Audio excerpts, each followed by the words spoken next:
Bismillahirrahmanirrahim. Alhamdulillahirabbil alamin. Allahumma shalli ala sayyidina Muhammad wa ala ali sayyidina Muhammad. Ketika pergi keluar kota ya, kawan, seringkali mengharuskan saya untuk nginep di hotel maupun penginapan ya.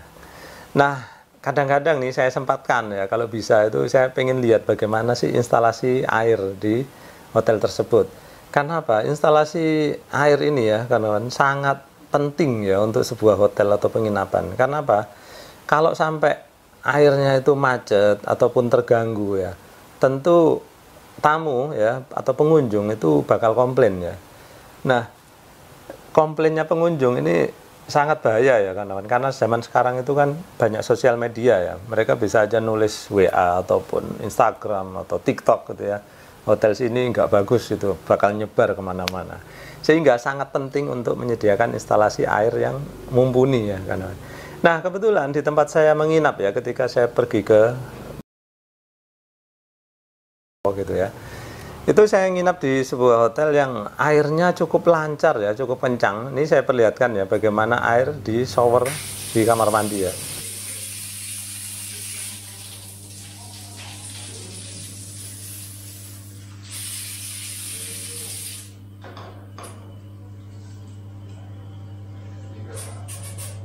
Nah, ini airnya itu bisa muncrat sampai setinggi ya, paling enggak 1,5 meter masih bisa ya. Sehingga cukup bagus menurut saya, nggak ada masalah dengan air. Nah, kebetulan hotelnya ini masih baru, kemudian masih dalam tahap penyelesaian, sehingga saya sempatkan untuk jalan-jalan, pengen lihat seperti apa sih mereka instalasi airnya. Nah, ini dia, saya perlihatkan videonya sekilas ya.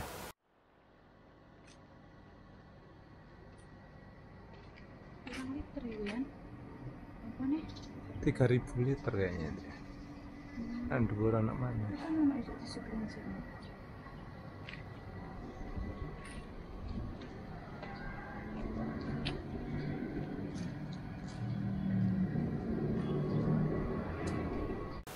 Nah, dari video tersebut ya, kawan, cukup menarik ya. Nanti kita akan bahas di sini. Namun ada satu hal yang kurang serg di saya, yaitu jenis pompanya ya, kawan. Memang pompanya bisa, tapi menurut saya itu ada yang mubazir di sana. Seperti apa? Ayo kita bahas saja ya di papan tulis. Nah, sumber air dari hotel ini sendiri ya, kawan. Ini saya sempat mencari info ke pengelola hotel. Itu katanya sih sumber airnya itu dari pompa submersible yang dibenamkan entah berapa puluh meter di dalam untuk mengejar mendapatkan air bersih ya. Lalu dari pompa submersible ini pompakan ke tandon ya. Tadi kawan-kawan bisa lihat, ini tandonnya cukup besar ya. Saya perkirakan 3.000 liter atau 3 kubik ya. Nah, dari tandon ini ya, kawan-kawan tadi bisa lihat ya, ada pipa ukuran ya mungkin kira-kira 1,5 inci mungkin ya. Ya, dari sini ya, kawan-kawan, itu tadi dipecah ya. Jadi ada ke dua pompa ya, satu pompa ini ya, anggaplah pompanya seperti ini ya. Terus saya gambarkan ke atas saja ya kawan ya, sebetulnya lokasinya ada di sampingnya sih. Nah, seperti itu. Lalu masing-masing dari pompa ini saya gambarkan salah satu aja ya. Masing-masing dari pompa ini kemudian dipompakan ke filter ya kawan. Terus dari filter ini ke filter satunya lagi ya. Kemungkinan sih ini filter yang untuk kotoran yang lebih kasar, ini filter yang untuk kotoran lebih halus ya.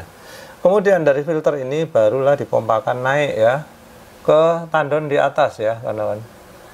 Nah, tandon di atas itu saya lihat lebih dari satu ya.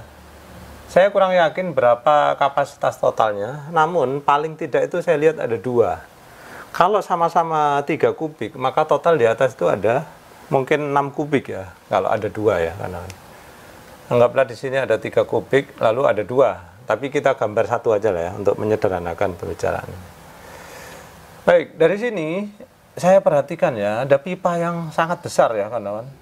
Saya kalau nggak salah lihat sih ini sekitar 3 inci kawan. Cukup besar ya. Ini saya perkirakan inilah air yang dipakai untuk distribusi ya. Nah, bagaimana bisa lancar ya? Karena gini ya kawan, ini seperti yang sering kali saya bahas ya, bahwa air ya kalau tanpa memakai pompa ya itu mengandalkan gravitasi aja, maka semakin besar ukuran pipa maka air akan semakin lancar ya kawan. Apalagi ini ketinggiannya itu hingga kurang lebih 10 meter ya kawan, saya perhatikan, sehingga dari tekanan akibat gravitasi aja, di sini ini tekanannya sudah sekitar paling tidak itu 1 bar ya. Nah, dengan tekanan 1 bar, lalu dengan aliran air yang segitu lancarnya karena memakai pipa 3 inci, saya tulis saja ya, 3 inci di sini. Maka ya jadi jaminan ya kawan bahwa di sini yang masuk ke kamar-kamarnya tamu ya, akhirnya menjadi sangat lancar ya, termasuk yang tadi saya perlihatkan di video sebelumnya ya. Nah, di sini ini kamarnya saya perhatikan ada kurang lebih ya antara 10 sampai 15 kamar ya. Dan saya yakin kalau di tempat saya lancar, pastinya di kamar-kamar lain ya itu pasti lancar juga. Apalagi kamar saya itu berada di posisi kira-kira tengah-tengah ya. Pastinya yang lebih dekat akan lebih lancar lagi, kawan. Jadi seperti itu ya. Ini pelajaran pertama ya yang terbukti ya bahwa pipa yang lebih besar akan menghasilkan aliran air yang sangat kencang, sangat deras ya. Karena tadi lihat sendiri hasil pengujian saya memakai shower itu muncrat sampai tadi saya bilang 1,5 meter ya, mungkin lebih ya, bisa 2 meteran itu. Nah itu ya. Baik, sekarang kita bahas mundur ya kawan. Tentu saja ini tadi pelajaran pertama tadi yaitu ukuran pipa ya, makin besar makin lancar. Kemudian kedua yaitu tingginya tandon ya kawan. Tingginya ini tadi saya bilang sekitar 10 meter. Nah, kalau 10 meter dia bisa menghasilkan tekanan 1 bar ya. 1 bar itu di bawah sini ya kawan. Nah seperti itu. Nah 1 bar ini setara dengan biasanya ya pompa sumur dangkal yang 125 watt sampai 300 watt. Tekanannya rata-rata segini. Oke, kita lanjut sini ya. Nah, di sini ada 2 filter ya, kawan. Saya lompat dulu ke pompa. Nah, pompa ini ya. Oke, saya hanya gambarkan 1 ya. Di sini sebetulnya sama ya, sama dengan di atas ya, kawan. Sama terus akhirnya akan gabung ke sini juga. Ada filter lagi, saya nggak usah gambarkan lagi. Nah, pompa ini menjadi perhatian saya, kawan. Karena apa? Kawan-kawan perhatikan ya bahwa di gambar ini terdapat pipa yang nongol gitu ya. Saya gambarkan aja di sini ada pipa nongol. Nah, ini menandakan apa? Ya, ini menandakan bahwa yang dipakai itu adalah jenis pompa jet atau jet pump ya, kawan. Nah, pompa jet atau jet pump ya, itu ada tangkinya di bawah ya. Kemudian di sini nanti akan ada dua pipa, kawan. Satu untuk menghisap ya. Kemudian satu lagi ini untuk ke mata jet, kawan. Nah, kalau kawan perhatikan ya, yang untuk ke mata jet itu kan tertutup tuh, ya. Artinya apa? Artinya dia tidak difungsikan, ya. Sehingga di sini saya bilang tadi mubadir itu di sini, kawan. Seharusnya, ya, model pemompaan yang seperti ini tidak memerlukan bentuk atau tipe jet pump, ya. Karena di sini cukup pompa jenis sumur dangkal, gitu. Nah itu ya kawan. Nah ini kalau boleh saya lebih detailkan lagi ya kawan. Saya perkirakan ya. Saya perkirakan modelnya itu adalah paling tidak itu model Sanyo, karena mereknya kelihatan ya Sanyo. Sanyo PDH 200B. Ya. Ini harganya adalah 3,3 juta kawan. Nah cukup mahal kan. Nah padahal ya seharusnya hotel ini bisa memakai pompa sumur dangkal model ini PH 175C ya. Yang mana harganya hanya sekitar 2,4 juta. Nah gitu kawan. Nah ini perkiraan terbaik saya ya kawan. Nah bisa jadi ya hotel ini memakai yang model 250B, itu lebih mahal lagi ya, sampai 4,3 juta ya. Oke lah kita bandingkan dua ini aja ya. Nah, kenapa di sini saya bilang mubazir atau pemborosan ya? Sebetulnya hotel ini tidak membutuhkan jenis jet pump ya. Kenapa? Karena jet pump ini dirancang untuk menghisap air dari sumur dalam ya. Sementara di sini hanya dipakai untuk menghisap air dari tandon ya. Sehingga sistem jetnya tidak bisa difungsikan. Makanya terus ditutup ya. Pipanya tadi ada gambarnya ditutup ya. Ini saya perlihatkan fotonya. Nah, begitu. Jadi udah ditutup ya. Kemudian mata jetnya ya. Jadi ketika beli ini pasti dapat bonus mata jet juga. Mata jetnya itu akhirnya nggak kepake juga. Padahal kalau beli ya mata jet itu mungkin sekitar 500 ribuan ya, kawan, atau ya nggak tahu lah. Paling tidak harganya pasti ratusan ribu. Ya. Nah gitu ya, kawan. Jadi kerugiannya tadi dua. Yang pertama dia terlalu mahal, ya seharusnya 2,4 juta cukup. Yang kedua, kemudian beberapa komponennya nggak terpakai ya, seperti mata jet tadi. Nah, nggak cukup di situ kawan-kawan ya. Karena perhatikan ya, menurut data yang saya dapat ya, pompa jenis ini itu mampu memompa 40 liter per menit ya, debitnya kawan-kawan.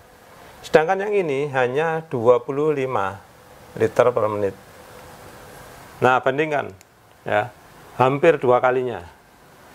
Padahal ini harganya jauh lebih murah, ya, tapi kapasitas pemompaannya jauh lebih kencang ya dibandingkan ini. Sehingga menurut saya di sini terjadi pemborosan yang cukup banyak gitu ya. Nah, nggak sampai di situ ya, kawan. Perhatikan nih.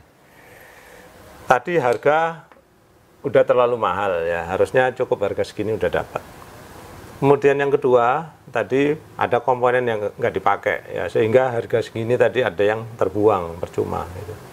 Kemudian yang ketiga, kapasitasnya. Nah, kapasitasnya dapat kecil ya, harga mahal, kapasitas kecil. Nah, rugi lagi ke berapa? 4 kali gitu ya. Nah, nggak cukup di situ kawan, perhatikan ya.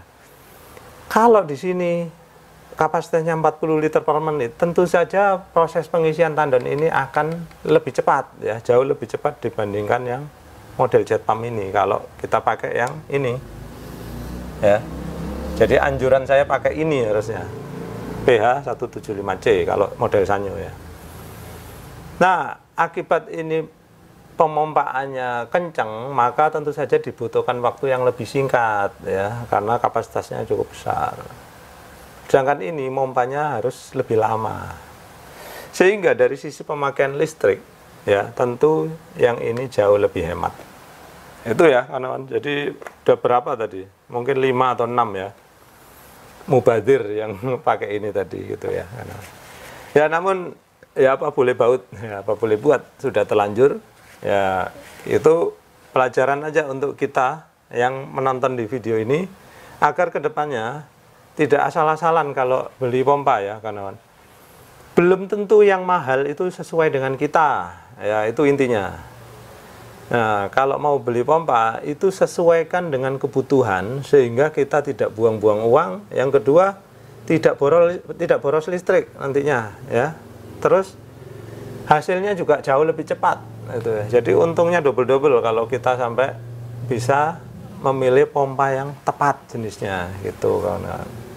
Oke ya, sampai segitu dulu yang bagian pompa tadi. Kemudian, nah ini yang kali ini saya ingin masukkan dari kawan-kawan ini ya. Saya lihat ya kawan-kawan di sini ini di keempat filter itu ya semuanya itu memiliki ada check valve dipasang di situ. Check valve ini tentu saja dalam kondisi terbalik. Dan saya nggak paham apa fungsi dari check valve ini gitu ya. Kalau kawan-kawan ada yang paham, tolong tulis di kolom komentar ya.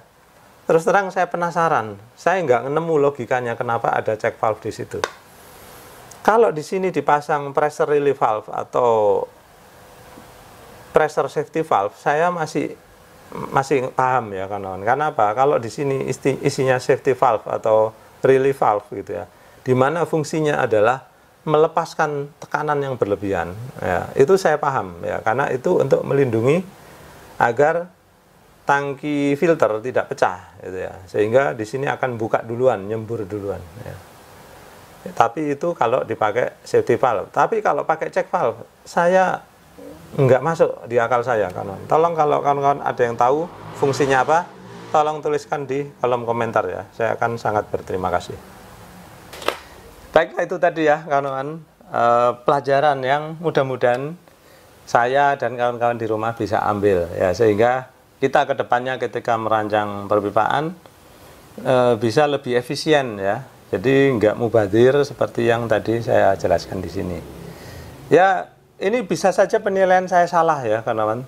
Tolong kalau kalian mungkin punya ide, kenapa kok dipasang jet pump ya, kenapa nggak pompa sumur dangkal? Nah, silahkan tuliskan di kolom komentar ya. Sementara ini, menurut pengetahuan saya, itu tadi seperti yang saya sampaikan tadi. Ya. Jadi di sini kita ingin sharing ya, ingin adu argumentasi, bukan berarti bertengkar ya. Adu argumentasi itu untuk mendapatkan hasil diskusi yang terbaik, gitu ya, sehingga kita sama-sama bisa mengambil pelajaran. Nah, baik kawan-kawan, itu dulu dari saya. Mudah-mudahan konten kali ini memberi manfaat untuk kita semua. Terima kasih sudah menyaksikan.